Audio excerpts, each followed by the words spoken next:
Today we're back on the 911. Let me show you.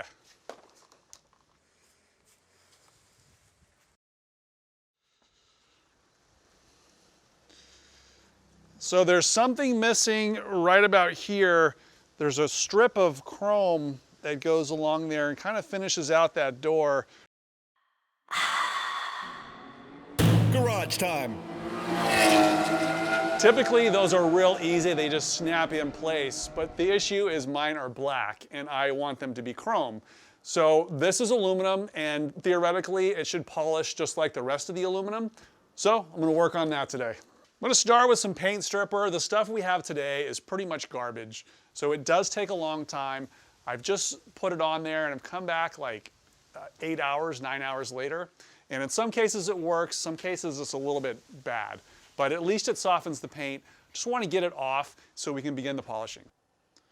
This one didn't come out too bad. I left the backside black. It looks like it's been, I think, done by the factory. I think this has been sandblasted. This has a little bit of texture to it, a little bit of tooth to it. So I believe this was painted by the factory, and that certainly improves the paint adhesion. But for polishing, we're gonna need to go through multiple grits of sandpaper to get this to a polishable state. Both these pieces of trim, I stripped them at the same time, but for some reason, this side is having a much more difficult time releasing the paint. I had to do another coat and it still isn't bubbling. So this stuff is really hit or miss, like it just didn't want to work on this side. I suspect they're painted the exact same way.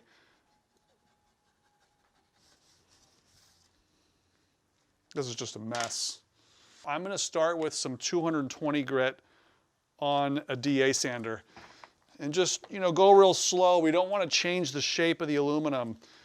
We just want to get the paint off.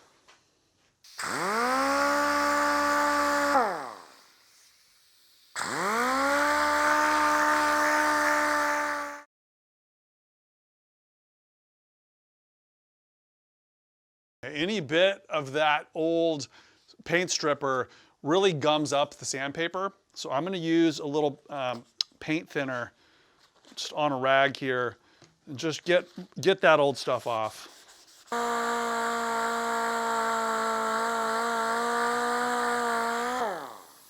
It's coming along okay.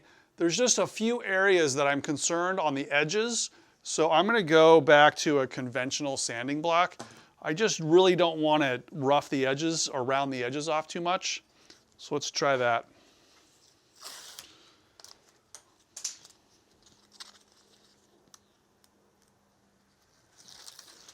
Same thing, 220. It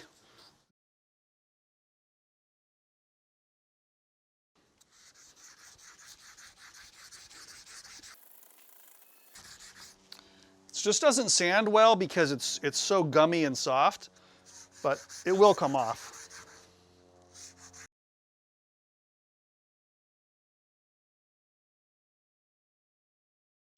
It's like there might be a little bit of a low spot right there. I'm not sure if you can see this on camera, but if I put a straight edge right across that spot that's hard to sand, I can see that it's just a tiny bit low. So it's touching here, goes a little low right here, and that's right where there's a little relief here. This is where that triangle window is on the front. Also, the other thing I just realized, both of these are the same. These are both passenger sides, and I thought I had a left and a right. So probably what I'll do is I'll take the best one for myself, and I'll have to sell the other one because I've already taken the paint off. Yeah, so if I line these up, this one here takes a little sharper turn to the left. I don't know if you can see on the end there, but there's about 1/8 of an inch difference between both of these. So this top one, I think, to me, it looks like it's bent a little bit too severe right here on the corner. See, there's a little sharp turn right here. Whereas this one does make a turn, but it's a lot more gradual. So I kind of like this one, but I'll see if I can straighten this one to make sure that they're identical. I think this one's been mishandled. I'm gonna go some real light hits on the back side of this with a very low crown body hammer, just to get that little dip out of it.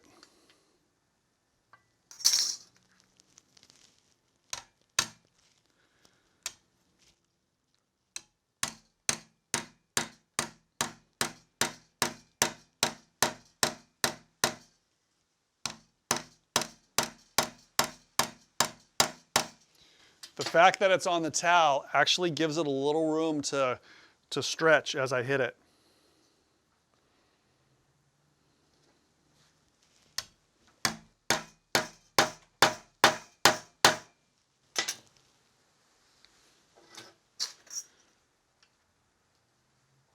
You really want to sneak up on that. Here's a high spot, so I'm going to put a little towel right there, and we're just going to massage it back into shape.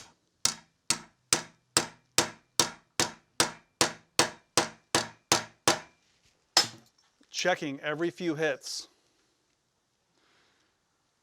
It's going to be really hard to see this on camera, but it is moving.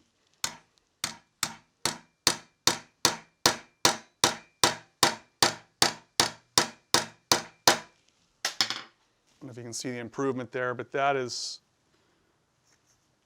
pretty nice. I mean, there is curvature to this whole thing because the door's not flat either. But I don't know if you can see, I got all the daylight out of there. So now I can go ahead and continue to sand the black paint off.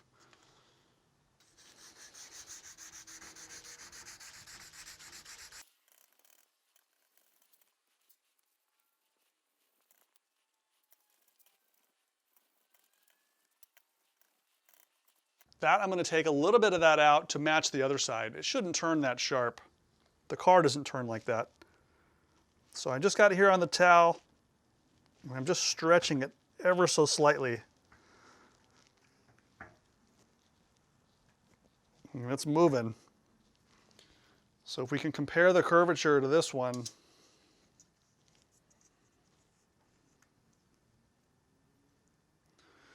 just got to go a little more.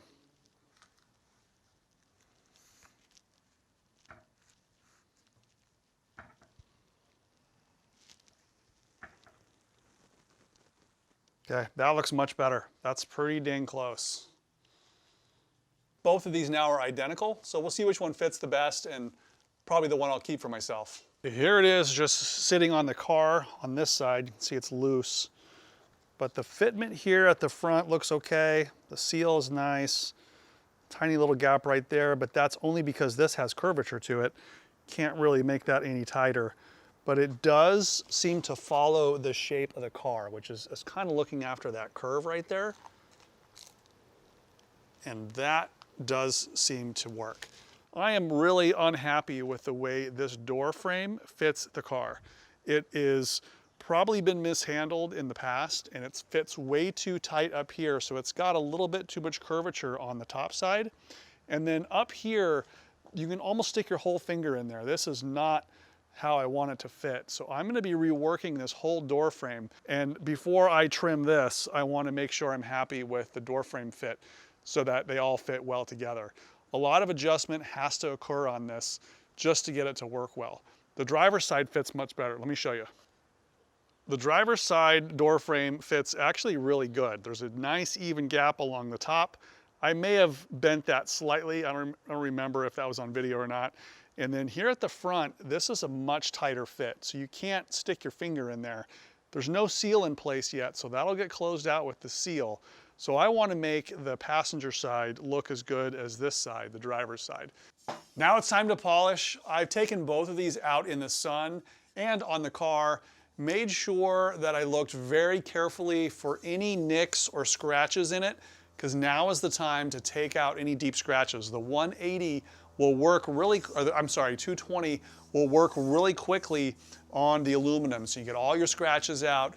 Didn't round the edges, but I got it paint free and scratch free. So now we can just keep building up the grits to try to get it smoother and smoother and smoother until we can see ourselves in it. Factory used an anodization, a bright dip coating. That is great for longevity, but because it's my car and I don't mind polishing it every now and then, I'm gonna go for just the bare aluminum. It's gonna require polishing probably once a year, maybe even twice a year, but that's something that I can handle. The alternative is to get it bright dipped. That's a pretty expensive process, and I just don't think my car really warrants that. It's probably, I don't know, I think it's $2,000 to $3,000 to get the entire trim all redone. The window trim, the quarter windows, the door frames. I mean, it's an expensive endeavor. And a lot of people don't think it looks like the factory did anyways. So I'm just happy with keeping it all uniform, and I can go around at my own pace and polish as I need to. Next up is 400.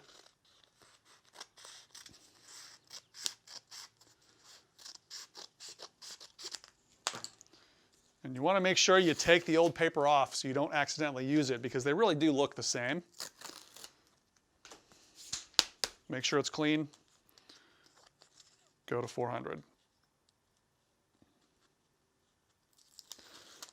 I do like this sandpaper. It's by Endasa, and this is what I used on my entire car.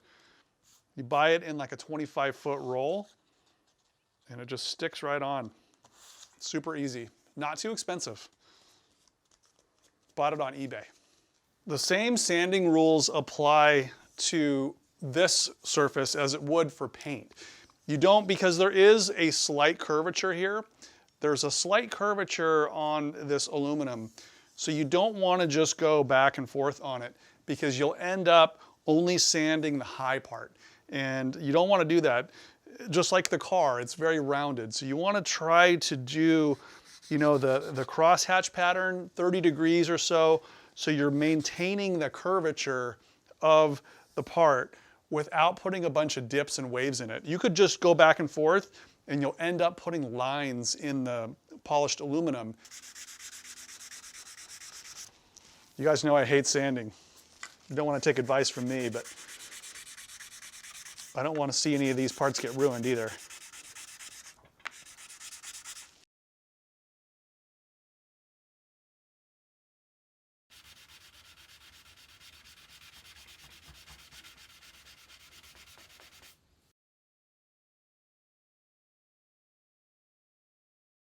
Some people like this satin look. It's not a bad look. I like the more old school polished, so I'm gonna keep going. But this is 400. You can kind of see how the scratch lines are pretty even, and that's what you want. You want to make sure there's no low spots. You want to make sure there's no dings or scratches that need to go deeper in polishing. So I'm pretty comfortable that all the 220 scratches are gone, and these are all 400. It's really important to be able to gauge the difference.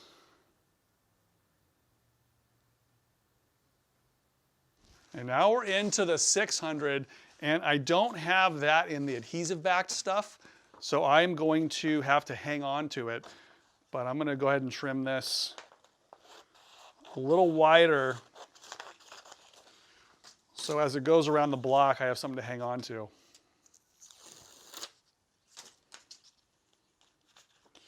And this is wet or dry. I'll probably end up having to use a little bit of lubricant on this, because it starts to get a little too gummed up, but we'll see. 600.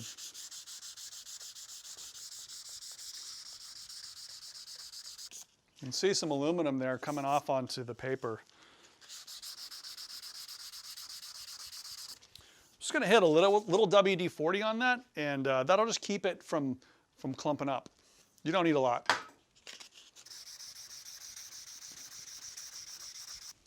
This is the first time I'm hitting the corners with 600. The 220 would round it off too quickly. 600 is going to act pretty quickly even on the corners. So that's why I'm spending a little bit more time now trying to get those scratches out and keep the shape consistent. And here's how it looks after the 600. Really hard to film shiny things, but this is starting to show some reflection now, at least in the lights. And next up is 1200. It's a pretty big jump. I'm also going to use some WD-40. I think as long as you double the grit each time, should be okay.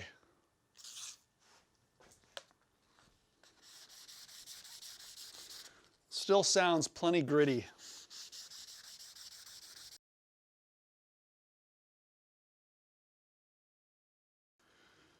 Okay, this is after 1200. Now they're starting to, you can definitely see a reflection if you hold it If you hold it high enough, you can really see a reflection at an oblique angle like that.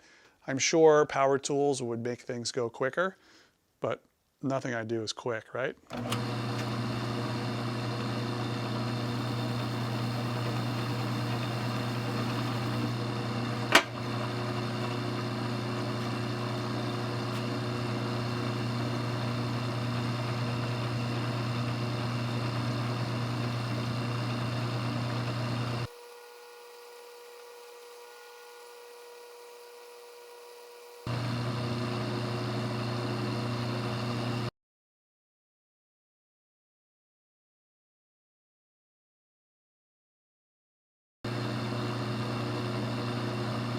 Okay, now I can see myself in it. The polishing wheel worked out pretty well. I raised the table up on the drill press so I can kind of keep my hand on there. I didn't drop it, luckily, because that would really scratch it. So I was able to just use low RPM and get it polished. The trick is, I mean, I'm not too good at this. I put a little too much compound on there and it started to build up on the metal, and that made it kind of blotchy. And it's pretty nice. I mean, you can probably almost see yourself in it. So just kind of spinning it there, you can see some of the reflections. There's no waviness to it at all. It is really nice and flat. I'm glad I used the block, and I just went slow on this. I think that's kind of the name of my game, is go slow. This one here is still there with the 1500, so you can see how it goes with the polishing wheel from there to there. And you're gonna see all the fingerprints and little smudges on it. So I'm probably gonna do the rest by hand. This is called one and done compound. It's like a paint correction compound. I'm gonna try it on the aluminum. I feel like it's probably a little more gentle than some of the other stuff. So let's see how it works. Already looking pretty good. This is, you know, kind of just to give it a little protection too, and see if it'll just polish just a tad more.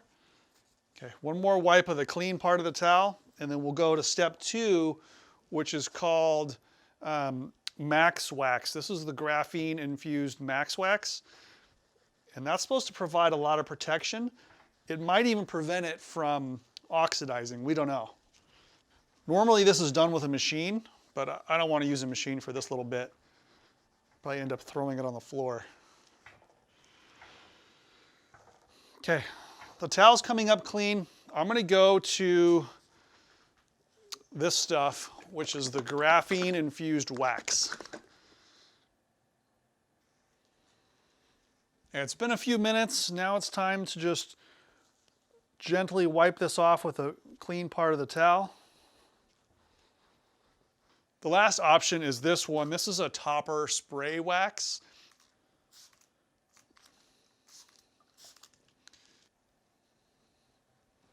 I hope that's going to give it just a little bit more protection, since this is unfinished aluminum.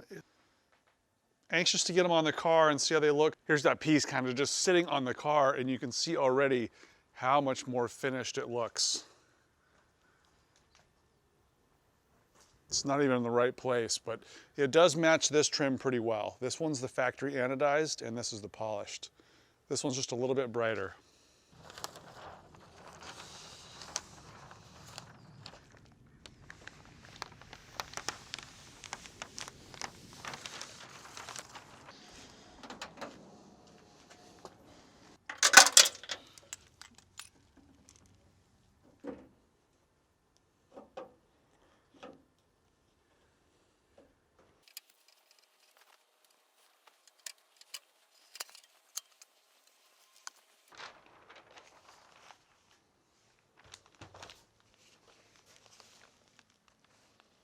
This pencil line here is the outline of the car. This is where it's a little bit tight. This is the top of the frame. And then this line gets really wide up here in this corner. This is about, you know, a finger's width, goes down to about 1/4 of an inch. And then back here, it's about a finger's width again. So probably what happened to this frame, you know, I got it used, of course. It's probably been damaged in shipping, And it's real easy to take those two ends there and just squeeze them together, and that changes the curvature of here. So this has probably been inadvertently bent at some point just due to handling. It's probably safer to remove this glass if I'm going to do any bending on this frame. Those feel really tight. I'm going to get some penetrating oil on that.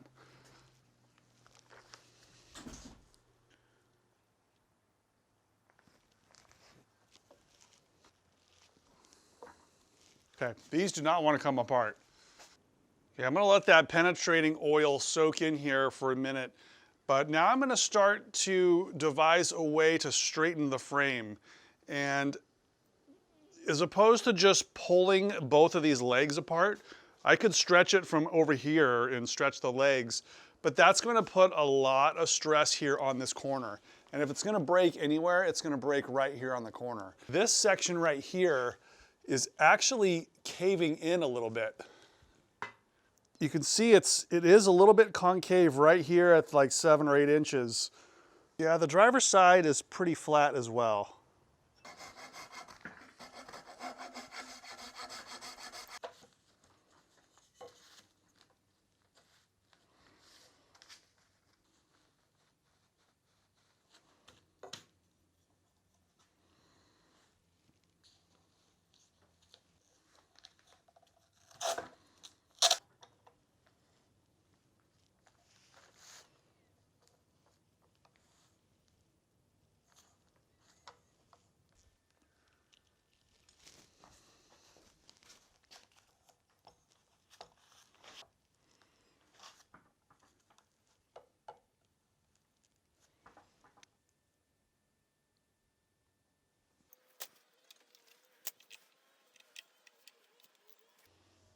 You just saw that I put a lot of pressure on this upper frame, and it's bounced back, it's sprung back to about the same place where it was before.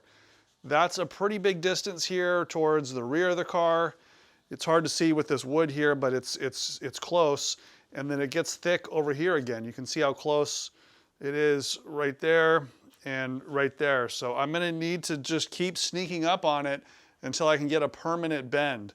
This material is aluminum, but because of its shape and because of the hardness of the aluminum, it just doesn't want to remain bent. So we'll take care of it.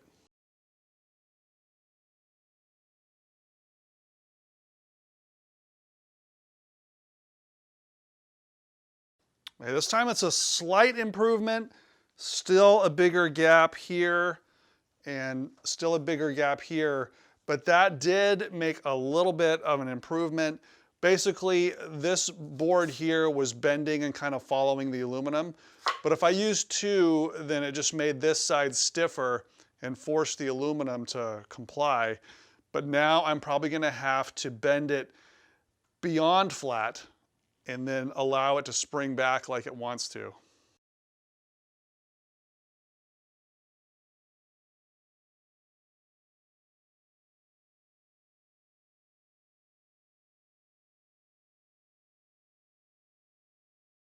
It's unbelievable how much spring back this material has.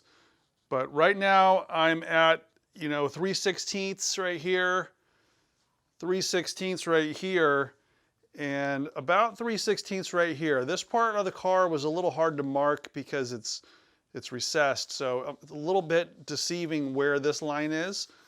But this is a good gauge to be able to fit it to the car now. I suppose I could clamp it while it's installed on the car, but that's dicey. If one of these clamps falls off and hits the door, I'm going to be mad. So better to do it here. Normally when I can't get things apart, I add a little bit of heat. So I'm going to do that again. But yeah, it's pretty warm now. So here we go.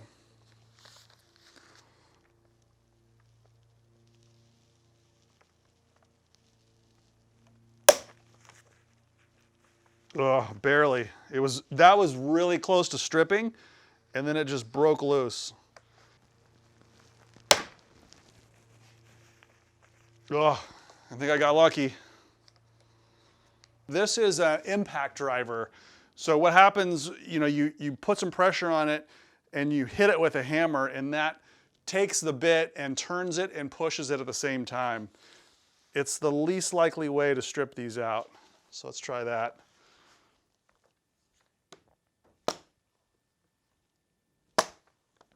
Yeah, that works. Okay, I have a shipping scale in my office, and this 1 pound, 12 ounces. So more than you would think for a little piece of glass. If any of you engineers are watching, tell me if this doesn't remind you of beam theory and the moment and shear diagrams. There's a lot of stresses going on when you bend something, and where the stresses occur is something that you learn in engineering school, so it's giving me flashbacks. There is a reason why I'm supporting it in the way that I am, because I know where the highest bending stresses are, and it helps me to control the shape of this finished part.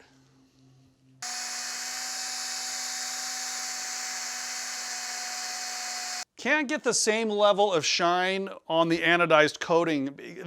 Like some areas it's really shiny. This is great right here. But in some areas it looks like the anodization is starting to become cloudy. Let me show you compared to the other bare aluminum piece. Here it is next to the windshield frame. Just for contrast, I just want to show the difference between the anodized and the polished aluminum. You know, they're close. I think in this case, this is pretty close. This looks like it's unaffected by whatever sun damage or whatever made this part cloudy. You can see this part is cloudier than this part. Have no idea why, other than these are two separate pieces and they probably went through a different process or on a different day or something. But that's the difference. Ultimately, I'm going to be polishing all of this to match this. That's a pretty big project. I'm not going to be doing it today. It might be years before I really get to that level of detail to get everything to match. Right now, as you guys know, my car is just a simple driver. Just want to get it back on so I can enjoy the car. And that silicone oil helps on both sides, so I'm able to just push it right in.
Fit is already much better. You can see the distance here at the top is really much more even, which is great. I haven't even adjusted it yet. It's sticking out a little proud here, so I can tilt it further back in. But this distance has somehow corrected itself. The only real kind of remaining issue is up here. It's tighter now, but it's still a little big right here. If I was to compare this side to the other side, I would say this is about 1/8 of an inch bigger. And I could probably shift it up a little bit. That might improve this space right here. Let's go.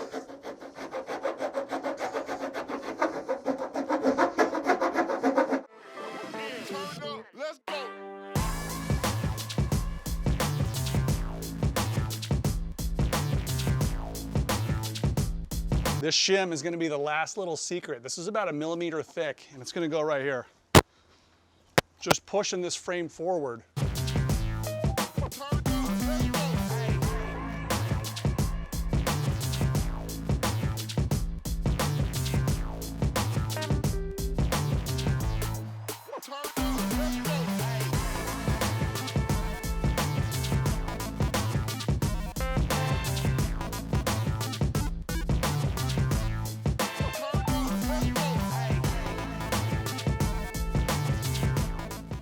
This looks really good to me. Up here in the corner, it fits really nice and even. And then all the way up to here, it's really good. So I'm very pleased with that. If you look at it kind of from this angle, you can see how that gap is just, you know, pretty even from front to rear. And it just disappears. So give you a big overview.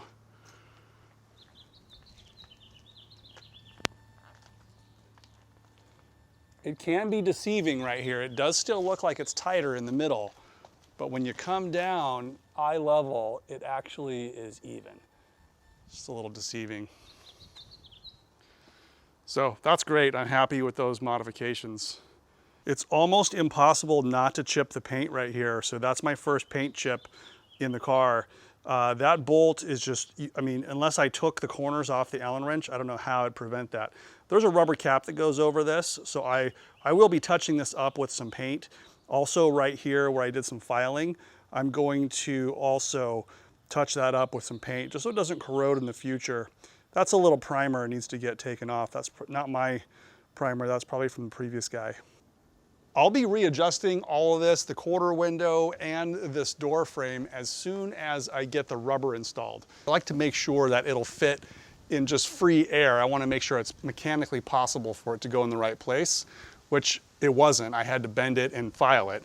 So now that that's done, I can add the variable of the rubber and make sure that has a nice tight seal over all 360 degrees of the door. That'll be another big job. So I want to make sure these are nice and straight, fit them into the channel, and then go ahead and fit that strip that I polished. That one's easy.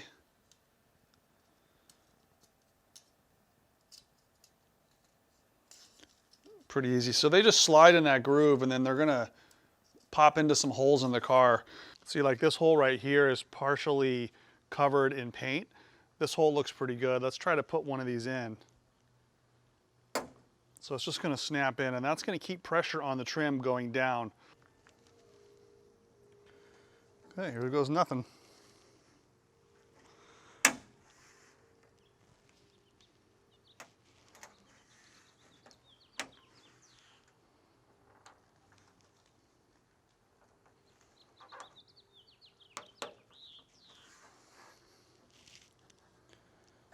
Just need to slide it forward.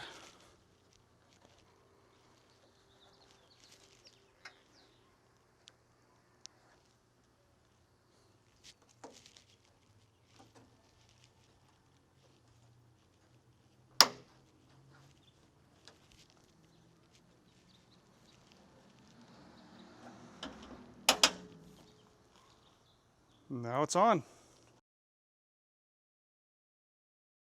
So hopefully you guys can appreciate the difficulty and the obstacles that you need to overcome to take a car that was once parted out and put it back together with parts that are from anywhere. I mean, swap meets, Craigslist, eBay, you name it. These parts have been coming together from all over the place. And it is possible, but it's difficult. So that's why you saw it today. Hopefully you can appreciate some of the thought and effort that goes in to getting the last little pieces of trim to fit on the door. And at the end of the day, my motto still stands, you know, it's only metal. I don't care if it's Porsche, Ferrari, whatever. It's just a car, it's just metal, and if you put in the work, you can overcome just about any obstacle. So hopefully you can appreciate today. Even though I'm working more on the 356 and enjoying putting that car back together, I've been using the 911 a lot and I'm really enjoying it as a 912. Been driving it pretty much every day, just around town, little sunset rides here and there with the kiddos, and it's been really fun. I'm really enjoying it. And I'll do another video in a day or two and talk about what my experiences are, you know, what I like about the car and what I don't like. It certainly isn't perfect, and there's probably like 5 or 6 things about it that I'll share with you guys, things that are not done, not perfect, things that are a little annoying about the car.